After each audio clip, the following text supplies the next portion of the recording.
কি ভাবছেন তো এত আয়োজন কার জন্য? হ্যাঁ, এত আয়োজন ছিল আমার দুটো ফ্রেন্ডের জন্য, আর তাদের সাথে দীর্ঘ 4 বছরের পরিচয়, বাট তাদেরকে কখনো বাসায় আনা হয়নি। কি আজব তাই না? তাদের সাথে পরিচয় হয়েছিল যখন ফ্যাশন ডিজাইনিং কোর্স করছিলাম 3 থেকে 4 বছর আগে, তখন তাদের সাথে পরিচয়। বাট তাদের এতদিন পরে আবদার যে আমার হাতে বাঙালি খাবার খাবে। তবে বাঙালি খাবার খেলেই তো হবে না, সেটার জন্য অনেক প্রিপারেশনের প্রয়োজন। আর সেটার জন্য আমি মাছের বাজারে চলে গিয়েছিলাম, সেখান থেকে আমার পছন্দ মতো কিছু মাছ নিয়ে আসি।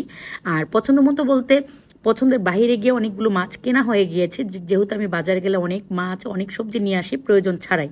তো আমি রান্নার ভিডিওগুলো কিন্তু আমি করতে পারিনি, যেহেতু সারা দিন রান্নার মধ্যে ব্যস্ত ছিলাম আর কি। আর তার মধ্যে তখন আমি কিছুটা অসুস্থ ছিলাম।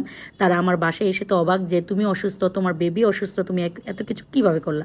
তো যাই হোক, আমার বাসায় যেহেতু হেল্পিং হ্যান্ড ছিল, তো তার হেল্প নিয়েই কিন্তু এতগুলো রান্না করা সম্ভব হয়েছে। দেন এখানে কিন্তু অনেক রান্না ছিল, অনেক বলতে প্রায় 10টা আইটেমের উপরেই ছিল। আপনারা কিন্তু দেখতেই পাচ্ছেন, আমি এখন মনে করতে পারছি না কোনটা কোন আইটেম ছিল। এখানে অনেকগুলো আইটেম যেগুলো দেখে বোঝার উপায় নেই যে কোনটা কোন আইটেম ছিল। অনেকগুলো আইটেমের নাম হয়তো আমি বলতে পারবো এখন, আবার অনেকগুলো আইটেমের নাম বলতে পারবো না।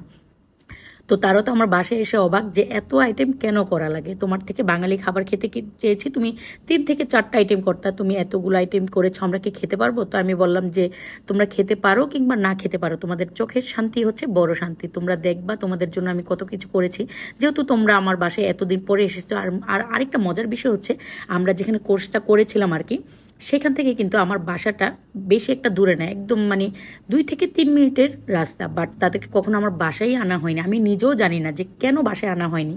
অনেকবার বলেছি, বাট তারা কখনো আগ্রহ প্রকাশ করেনি। আমরা কিন্তু বাইরে অনেকবার মিট করেছি, আপনারা হয়তো আমার এর আগের ভিডিওগুলোতে দেখতেই পেয়েছেন। তো আমার এখানে আরেকটা ফ্রেন্ড, মানে 2জন ফ্রেন্ড, যেহেতু এখানে একটা ফ্রেন্ড কিন্তু প্রেগনেন্ট, এই যে তার জন্য কিন্তু আমি এই থালাটা সাজিয়েছিলাম খুব সুন্দর করে। সে দেখে তো হতবাক যে আমি তার জন্য এত সুন্দর করে থালা সাজিয়েছিলাম। দেন এখানে ফল দিয়েও একটা থালা সাজিয়েছিলাম। আর আমার একটা ফ্রেন্ড কিন্তু এখানে আচার বানিয়ে নিয়ে এসেছিলো, তার হাতের আচারটা অনেক মজার ছিল। আর ফিরনি নিয়ে এসেছিলো সে বাসা থেকে বানিয়ে। তো যাই হোক, খাবারগুলো তারা খাচ্ছে আর খুব নাম করেছিল, সত্যি অনেক মজা হয়েছিল। আমার এখন খেতে ইচ্ছে করছে দেখে। আর আমার আরেকটা ফ্রেন্ড কিন্তু কেক নিয়ে এসেছিল, আমরা কেক কাটবো বলে।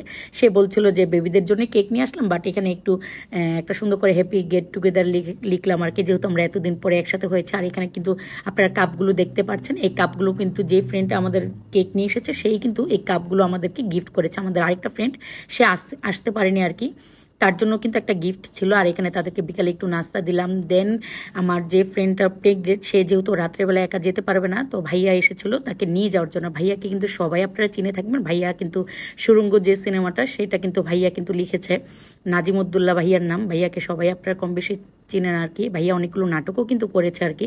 তো যাই হোক, এখানে আমার ফ্রেন্ডদের সাথে কিন্তু আমার বাচ্চারা খেলছিল, তারা খুবই মজা পেয়েছিল আর খুব মানে আগ্রহ প্রকাশ যে তার মানে খেলবে আর কি আন্টির সাথে লুডো। তো আমি বললাম আচ্ছা ঠিক আছে খেলো, আমি তো ফ্রেন্ড, আমাকেই সময় দিচ্ছে না, তোমাদেরকে সময় দিচ্ছে। তো আমি একটু মজাও করছিলাম আর কি।